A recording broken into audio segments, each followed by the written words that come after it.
Welcome, everybody, to the Healing Art of Being You podcast. Today, we are talking about guarding your psyche from low vibrational content, which is a fancy way of saying blocking out all of the garbage so that it doesn't infiltrate your mind and make you also feel like garbage. So, otherwise known as boundaries. Or that. That is an easier way of saying it. I like yours better. I mean, it's more descriptive. Yours is better. Yours is way better. So basically, we all know there's like a whole bunch of crap. There's just like a whole bunch of crap all around us. And it's really hard to like not have that just like weigh us down on a regular basis. Like, how do you stay informed of what's going on in the world and then also not simultaneously feel massively depressed by what's going on in the world? Right. It's really hard. What would you say is your like the thing that tends to sneak past your boundaries more than anything else? Like, where do you find that your negativity comes in more? Is it in the form of like social media? Is it in the form of your own thoughts? Is it in the form of other people around you or the TV shows or the movies that you watch? What tends to be your biggest like, yep, I let that one in again? Yep. For me, it is definitely the people around me, and it's taking on what they are feeling at that time. So a lot of times, it'll be like, whether it's chaos or overwhelm or anxiety or whatever the case may be, I will manage myself in theory. And what I'm really actually ending up doing is likely taking it on and being like, it. Okay, owning it. Yep, this is my responsibility. This is where the stories start. And so it then tends to be like, these stories get pretty far out, right? So it's like you have an event happening with a friend or, an acquaintance, and I then pick up on their energy and create a whole story of why that is my responsibility, and somehow I'm letting them down in some way, shape, or form. So it's definitely the stories and the life happenings and suffering of others that then tends to sneak past my little boundaries, because we trigger that survival and savior complex. It's like, I got it. It's okay. I'm fine. I just want to help you. But at the same time, that's not mine to carry. Yeah. Yeah. So what about you? What makes it past your boundaries?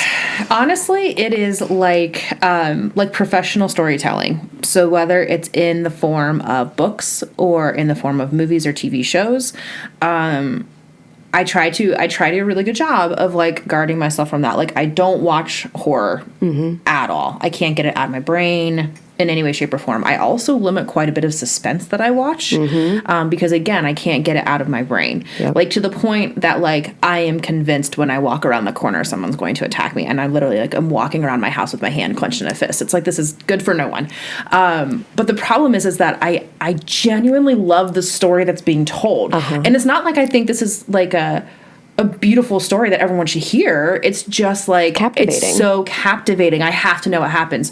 So I find that I know what happens in a lot of horror movies simply because I get on Wikipedia and I read the plot line and like action for action of what happened. Because if I see it being shown to me, it is in there, and I can't unsee it. I can't unhear it. And so sometimes when like the timing is right, the right person's there, the mood is right, all of a sudden I find myself getting sucked into a movie or a show or something like that. And then I'm like, well, I guess I will just see you all in a week after I've been a zombie because I haven't slept. Like, I can't, and I can't turn it off. Right. That's the other thing, is like it kicks in that like addictive part of my brain where it's like I'm sitting here knowing this is a terrible idea. Yeah. You will not be able to sleep after this. You are also going to like stress dream of every single one of your family members and loved ones in this exact same position. Why are you doing this to yourself? And the response is because I have to know what happens next. It's like, why? You don't. Just look it up online. Look it up online. Yeah, it's real bad. It's real bad. And I'm like, I like read a book series, and I try not to get involved in any series until they are completed.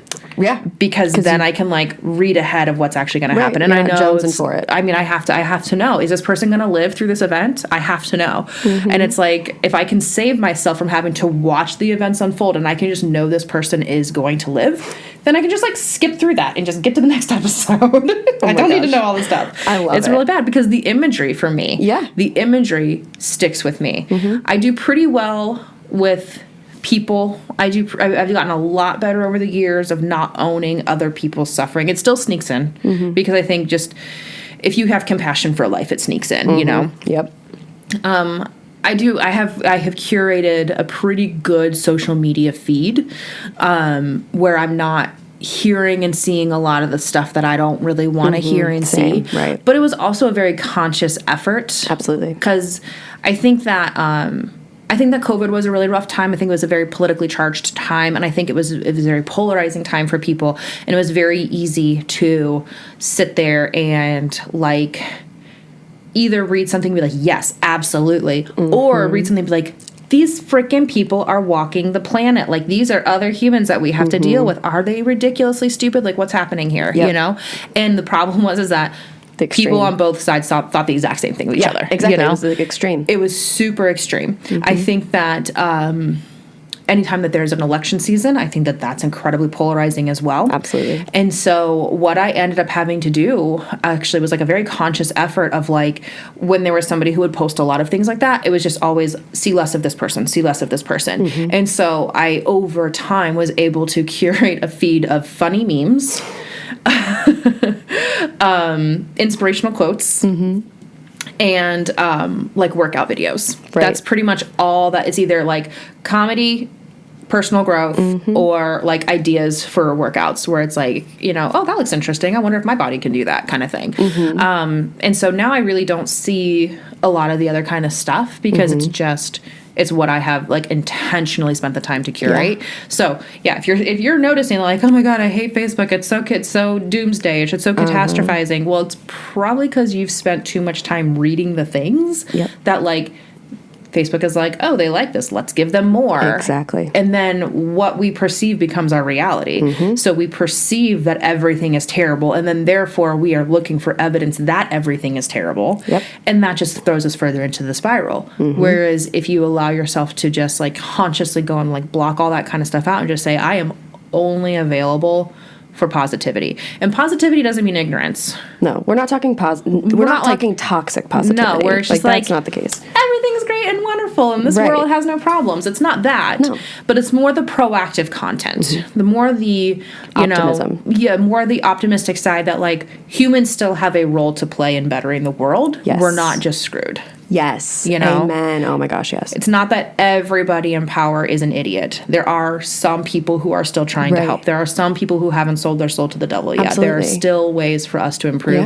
And even if we can't rely on people who you think you can rely on, there are other communities on the ground level that are trying to do the work. Yeah, absolutely. And there's still people who put those people in power. Right. We still have autonomy. We still have some autonomy there. Yeah, absolutely. I love that you said this. The thing that actually sticks out to me is I am definitely not the person who's like clenching the fist and ready for the attacker around the corner by any means. But I actually have like a pretty strict like no TV rule before bed because I can't turn my brain off. I can't turn, my nervous system is so activated. And the ironic thing is that typically when I break this rule, it's with the intention of connection with Matt, with my fiance. And because I love a good Netflix binge like anybody else, right? But I can't do it before I'm going to go to bed. And likely his taste when it comes to entertainment is suspenseful. It's action. It's that stuff, right? And so I can actively see that when the TV goes on, even if I'm wearing the blue light glasses, even if I have him turn the blue light all the way down, right? I'm still awake for like 2 to 3 hours after that TV turns off, no matter how hard I try to shut it down. And it's truly something that, interestingly enough, isn't as like conscious as like, okay, no, I know that this is, I can't watch the horror, I can't do this. Like it's behind the scenes pattern that I'm like, no, I can't do this, right? And the story for me was, it was the light, not the nervous system activation of Right. needing to know what happens, or Right. even just being in an elated state, watching something joyful or comedy, right? Like, it's still activating and bringing me into the story that then doesn't allow me to, like, rest and digest afterwards and decompress. Right. Yeah, you and your orange phone, I can't. Oh my gosh. I work night shift, friends, so my phone stays on night shift, and it's like a thing. It's like an orange screen. I'm like, how do you even see? Like, although I did take a page out of your book and I did turn on my like nighttime mode or whatever between like 9 p.m. and 6 a.m. Look at you. And it's real trippy though, because if I'm on my phone at that time where it's like 8:58 and I'm like just like answering some messages or whatever, and then all of a sudden it's like I was like, oh god, I hate that orange screen. And that's one of my best motivators to get off my phone, because I'm like, I don't want to look at this anymore. So putting boundaries for myself, because I know I want to sit there and scroll on my phone, but I don't like the way it looks when it has that orange screen to it. But I'm like, well, that's one way to get around that process of trying to get rid of the phone. But that's interesting that you talk about, because I know that you have your own history with ADHD, and you know, anybody who's listened before knows my husband also has ADHD, and I'm like a magnet for it. And come to me, all my friends with ADHD. But for him, he can't get his noise is so much that he has to have something on, but nothing he has to pay attention to. So he'll watch the same thing over and over and over again. So like, I think we have seen the episodes of Friends. I think we've gone through Friends. My guess is we've been through all of the seasons at least. I'm going to guess 15 to 20 times. And like, but he'll have it like, I told him, I was like, I really want to get to a process where I am not sleeping with the TV on. Yeah. So he'll sleep with like headphones on. So he's not really watching it, but he's just like listening to it. And he has a few different comedies that he just like cycles through. But for a while there, he was super into watching Bones, which is not a comedy. It's like a murder mystery type of situation. Right. And what was really weird when talking about like blocking out this content for us is I started waking up in the middle of the night with nightmares, and very, very real nightmares where I'm like, tears are streaming down my face. And like, he would wake up, he's like, are you okay? I was like, I'm not okay. So he would kind of like bundle me up, and just like, we would just kind of sit there, and I would fall back asleep just feeling safe again. And then in the morning I was like, God, I had the craziest nightmare. And I would start telling him about this nightmare, and he was like, that might have been my fault. I'm like, how would that have been your fault?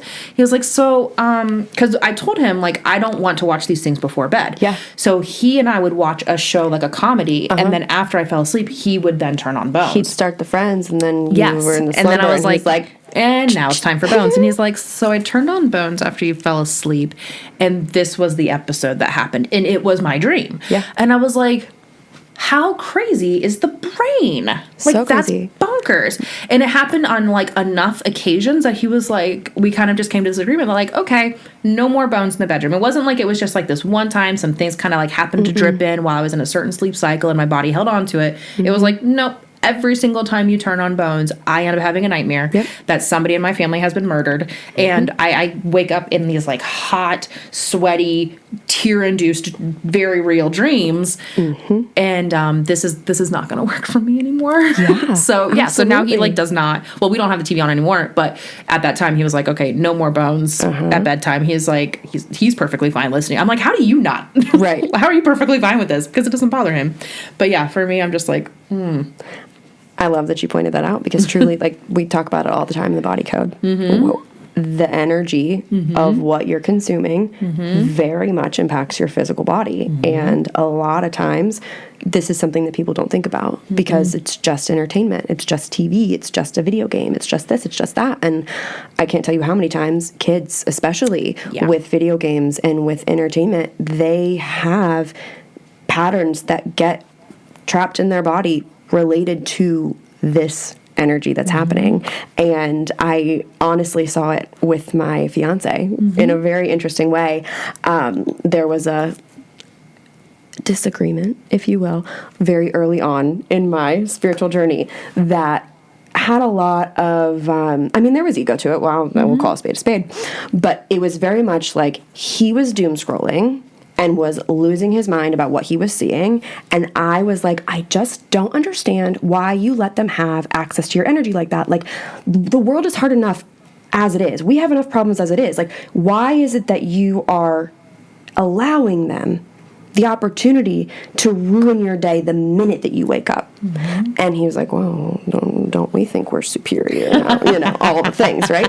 But it was true. It was something that like was a really, really big indicator for me that I was like, no, like that is toxic. That has a huge impact on your state of mind, your peace, your inner peace, and the way that you interact with people from here on out, and just the overall anger that you feel throughout the day. And it's unnecessary. So maybe we should make some adjustments. And he's a manifester, so he's not really one to take advice or be told anything. Fair enough. And so it definitely happened like in this organic kind of way, where just the other day he said to me, he was like, I think I've done enough work on my newsfeed now that all I get is car posts, car videos, and like golf and animal videos. I'm like, look at you go. And that's not someone who would openly identify that any of this energy within what he's consuming impacts him, but it absolutely does. And he can see the benefit now. And he can even see, he's like, yeah, I can see when I have been, consuming all of this stuff, that then when it comes time to put the scrubs on and go to work, it's like, I'm not in the mood. I'm not in a good mood. I'm in an angry, hateful mood, and I'm just bitter and upset. And ultimately, it's because I have all of my energy outside of me worrying about all of these things that ultimately you really don't have control over. Because that's the idea of it being put on your feed, right? Is to be put there so that you are being pulled into it, but it's typically not something that you can actively like change or do anything about. It just is causing that trigger. Right. Well, because I mean, at the end of the day, social media is a business, right? Like Facebook, Instagram, TikTok, all the different platforms. They're just a business. They're looking to make money. They make money by you being on them. So the happier, or I shouldn't say happier, the stronger the emotion is that you have while you're there, the longer you're going to be there. And we don't, like, they're definitely capitalizing on that addictive part of our brains, But at the end of the day, they're a business. It's a good business model. Terrible for human beings, right? But a good business model. And so they're doing what they're doing as a business. The cool thing is, as a consumer of the business, we get to determine how we want to cultivate our experience. Absolutely. And if you are somebody who feels like, I lose hours on social media, I get very strong emotions on social media, like I just feel this like pit in my stomach, or I notice I'm always just super irritable after we're done with this. Well, that might be a great place for you to start setting a boundary with yourself and with your technology. If you're somebody who responds well to timers, I am not. I can set a timer and be like, okay, I'm going to finish this task at this time. And it'll be like, the timer will go off and I'll be like, well, I only have like a half page left. I'll just finish this page. And then I'm like, and I'm back in my story. I'm not leaving. So timers don't work great for me, but they do work for some people, which is fantastic. But if timers don't work for you, then maybe work on like curating your feed, figuring out what it is that you actually want to see. And if you find that it's something that's giving you a strong undesired reaction, just hit, see less of this, or whatever it is, or hide this, or whatever platform. They have different terminology. So just don't just tell the algorithm, I don't like that, right? That's a no for me, dog. It's a no for me, right? Because at the end of the day, like, social media is an ever-evolving entity, right? Absolutely. So it started off as connection, and then it kind of turned into entertainment, and now it is like an entertainment/informative platform. Like, you can choose to find great information out there, You can choose to doomsday scroll. But either way, what you're finding on your feed, if you're not sure what you're being bombarded with in life, if you're not sure what is dragging you down, immediately go to your social media feed and see what it's telling, like what it's showing up for you. That is a fantastic indication of what you are choosing to give your attention to. And it's not just that you're choosing to give your attention to it while you're on the app, you are choosing to see it out and about wherever you go. Absolutely. Like, it's just, if you're looking at stuff and it's all about selfish people ruining the world, yada, yada, yada, and then you go to drive to work and somebody cuts you off, you're immediately like, oh, that person's so selfish, yada, yada, yada. And it's just like, well, maybe, But if you spent the morning and you're looking at things about grace and patience and understanding that everybody has a story, and then you're on your way to work and somebody cuts you off, then you might be more likely to be like, oh, geez, that person's probably in a big hurry. Right. I hope everything's okay. Forgiveness, absolutely, You know? yep. And it's not going to happen overnight. It takes time. It takes a lot of work. But it's just taking out those things that just make it way harder to reach your goals, you know? Absolutely. So that's the social media, my little social media rant. No, is it can be a really great experience. It can. It doesn't It have to absolutely be. It can be a great way to connect with That's people what I was going to who say. have I like feel minds. like people can also utilize your social media for good, right? So it is also something that like we have control over that. If you are someone who regularly feels like they utilize social media to vent or to express negative emotion, maybe that's an opportunity to deep dive within yourself and see like, okay, why am I bringing this here and what do I hope to gain from it? Is it connection? Likely, if I'm going to sit down and be honest with myself and like really look within, I'm going to find a lot more connection there than I would putting this out for the masses. And in addition, you know, like, subscribe, share. It is something that, like, if you are seeing something that really does positively benefit you, then that's when you share that out in the world. And you can also help control that narrative. I think that that's super powerful. And I also think that the concept of we are absorbing everything around us at all times, even when we're asleep, is not something that is very well known, or at least brought to the awareness of others. And that's a huge, huge, huge moment. So when you're sleeping, if the TV is on, you're not getting the rest that you need. You're not getting the rest that you believe that you're getting either. Your nervous system is still activated and your brain is in a desynchronized state, so you're more open to things like hypnosis. So when you hear things over and over and over again, and they are emotionally heavy, horror, pain, sorrow, fear, all of those things, that's going to have a huge impact on you, even if you were just the sleeping bystander. Yeah, because you wake up in the morning and then you start having the physical feelings, the tightness in your chest, just that overwhelming sense of kind of like gloom going into your day of just like, I mean, I feel like we've all woken up that way, like, oh God, this day's going to be terrible. Yeah, you don't even like, I don't even know why, but I don't want to do today, you know? And it can be because of all that kind of like messaging that you're picking up because we're not putting up the boundaries to be like, you know what? It's not super helpful. If I want to watch something that's more suspense based, I'm probably going to watch it at, 12 o'clock on a Saturday afternoon, where I have the entire day to put a lot of other more positive things in my brain, and just kind of letting it intentional. Be more intentional about like that type of stuff, you know, and like, what is your purpose behind seeking that? Just like you said, if you're going to vent on social media, what is your purpose? Are you looking for support? Are you looking for connection? Like, are you looking for other people to tell you how great and wonderful you are? Because all of those are screaming inner work. All of those are screaming like, hey, you need to start loving yourself. And you might not know how to do that. Right. A lot of people don't know how to do that. I certainly didn't, Like, it takes a long time. It's a practice. It's practice, and it takes work, and it takes outside assistance to get there for most people. I mean, you get some people who are unicorns that just have that inner knowing and stuff like that. But most people need some help to see it. So how do you get... Because you mentioned kind of at the beginning that you feel like it's more the people around you that tend to like bleed in their emotions that you just kind of like pick up. What do you do to kind of get yourself that boundary there to kind of not absorb that? Yeah, I definitely take some space. My first go-to is like, okay, I am feeling activated by the energy that I'm being met with. So I'm going to remove myself from that energy. Typically, it is me just going into a different room, taking a couple minutes, deep breathing, trying to find some peace of mind within myself, and then ultimately asking myself what it is I'm feeling. What emotion am I feeling? Is that mine or is that theirs? And I will be honest with you, there is a wonderful book called Self-Care for the Self-Aware.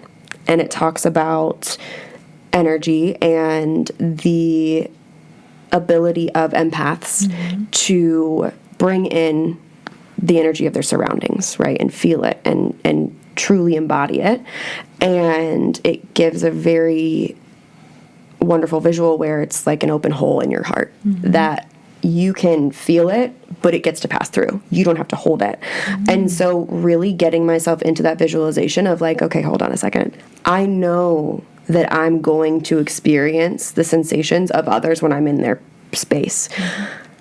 At the same time, it's my responsibility to make sure that I don't let that trigger me, because if I do, then I'm going to be the one screaming at you, and I'm going to be the one all, whatever. And like, I don't want to do that. That's not how I enjoy existing. So very much identifying that there are emotions and everyone is entitled to their own reality, and I can support them and show compassion towards them without taking responsibility for them. So really it's that space and having that time to go within and find clarity. And that's not easy to always get. Like, let's be honest here. Like, it's not always easy to be like, hi, I'm going to need you to stop whatever it is that you're talking about or doing or like forcing on me right now, because I've got to escape for 5 minutes. Like, that's not an easy conversation to have a lot of times, because they're like, this shit needs done, or whatever the case may be. But over time, practicing, I've gotten a lot better about it, and the people around me are so much more receptive to it. And so even like I get questioned, like Matt, if I'm feeling off, like I was feeling off this past weekend, and he's like, do you want to talk about it? Like, I might surprise you. What are you feeling? And I'm like, okay, now we're keyed in on what's going on within my existence. What do I do, right? It was just this mind-blowing moment that I was able to realize and see that, like, because I'm getting better at showing up for myself, he's getting better at letting me show up for myself and understanding that's what I need and how to support me through it, rather than the gut reaction, which a lot of us do, is to invalidate and devalue, because what pain they are experiencing is triggering you, and you can't feel that.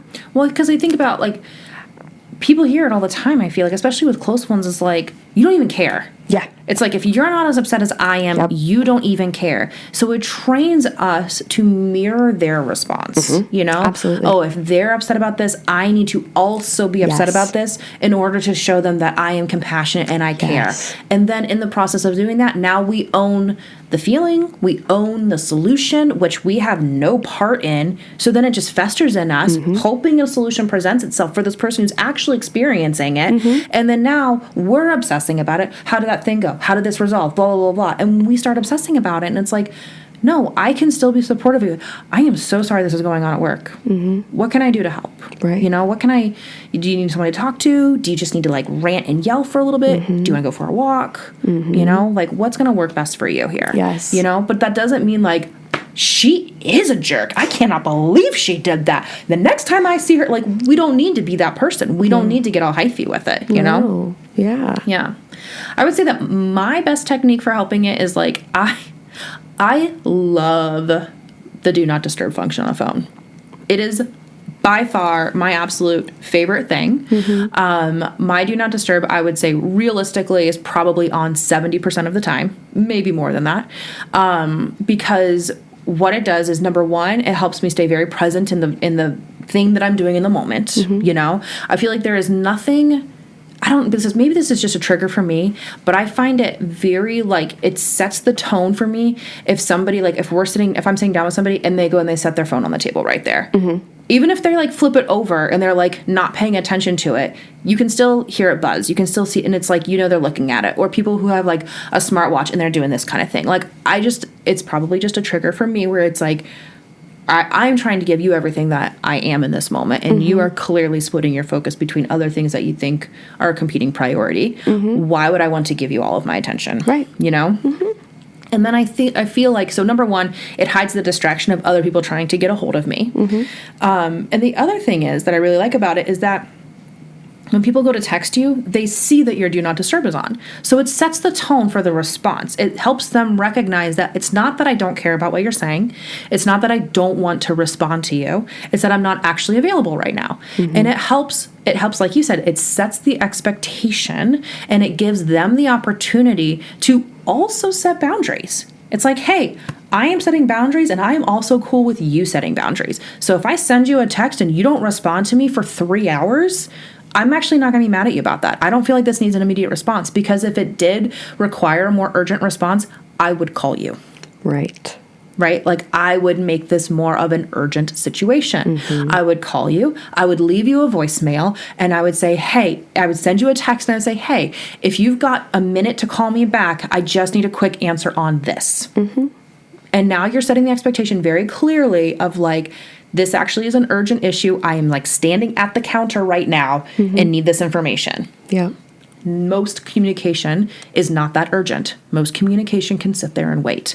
You don't need my immediate response on my availability next Friday. That can wait until I am done. Right? Yep. And then what it allows me to do is it allows me to then respond presently to the message at hand. The amount of times that I historically either misspoke, gave the wrong date or time for something, got halfway through a response and then never got back to it because one of the kids needed something. All the time. And then all of a sudden I'm like getting messages like, hey, are you ever going to respond to this? It's like, well, I kind of tried and here's my half sent message, but here's the rest of it, you know? The do not disturb function for me, by far my favorite. It has helped me become way more efficient. It helps me it helps me get that barrier in place for when I have that message that does give me emotions, that I'm like, oh, I don't want to deal with this, you know? Like, I can handle everything else first. That's easy. I can take a break. I can just let my mind clear. And then when I've had a minute to process it, then I can go back and I can respond to that. And it takes away that need to always have an answer for somebody, always be ready to act and to do and to know exactly what's going on. And then you get into that decision fatigue and you're just like, I can't even function right now, let alone tell you what I'm doing next Friday. You know, if you're asking me today what I'm doing next Friday, sleeping. Sleeping's what I'm doing next Friday. Right? If I have to answer all of these messages the second they come in, I am sleeping next Friday. Right. Because I'm not going to sleep before then because I got a million messages coming in. Right. You know? So yeah. So do not disturb. We're trying to, my oldest just got a phone recently. We're trying to help him with setting boundaries and stuff like that and letting him know because middle schoolers, you know, I mean, I think they send like there's hundreds of text messages a day, and none of them have any, I shouldn't say they don't have any importance, but it's like emojis or like, haha, or hey, where are you? Hey. And it's like, oh my God. One hey was fine, guys. One hey was fine. And when they see it, they'll respond. Like, it's just a lot. So we don't allow him to have his phone in his room. So he charges his phone in our bedroom. 6:30 in the morning. Bring, bring, bring. I was like, let's discuss the do not disturb function. Do not disturb turns on immediately when you put the phone in and you're going ready to bed. And it does not turn off again until you are fully ready for school. That's how we're going to do this. Every time that you are doing your homework, we're going to turn that on because it sets the tone with them. It says, hey, he's not available to talk right now because he is focusing on a different task. So I'm hopeful that this will help him learn that, like, even as he goes into the workforce, to set boundaries with his coworkers, with his boss of like, I am actually currently functioning on a task. All of the research suggests that multitasking is not the most effective way to get things done. Right. You know? And so I'm hopeful that this will say, like, it will help him build that boundary for others to say, like, this is the task I'm completing right now. I will get to that when I'm finished. You know? But yeah, do not disturb. Thank you to Nicole Short. She's the one who got me on this train, and it has been life-changing. Yes. We love you. Yes. Rise Chiropractic. Yes, Rise Chiropractic. Alrighty. So hopefully that was helpful for those involved as to how you can put up some boundaries to help kind of limit all of the negativity that could permeate our psyches, but doesn't have to permeate our psyches. Do you have anything else you would like to add?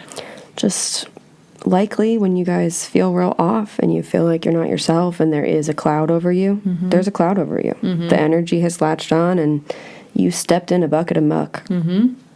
Yeah. And we can clear that. It's not going to stay like that forever. It's not going to stay that way forever. Absolutely.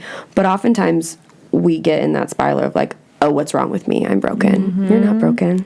And then you start pulling at all of the things, you start seeing all of the things that you perceive are broken. Yeah, exactly. Yeah. Exactly. And it could literally just be the fact that you were too vulnerable that day. You were a little too open and you stepped into a bucket of muck. Yeah, stepped into a bucket of muck. Yeah. Yeah. Energy muck, just hovering around you. Yep. Well, so to recap, options here are setting verbal boundaries of I need to take a break from this for a second, curating your social media feed in order to show you the things that do bring you joy and don't necessarily bring you the muck, using your do not disturb function. Yes. And not letting Ryan watch Bones when you're sleeping. Exactly. Don't watch Bones while you're sleeping. It's a great show. It's a great show. Not while you're sleeping, though. Not while you're sleeping. We hope this was helpful. We hope everybody has an absolutely great and wonderful week and that you can all help curate your own environment to support you so that you can move into your day with a little bit more love and light. Thank you so much. We hope you have a wonderful week.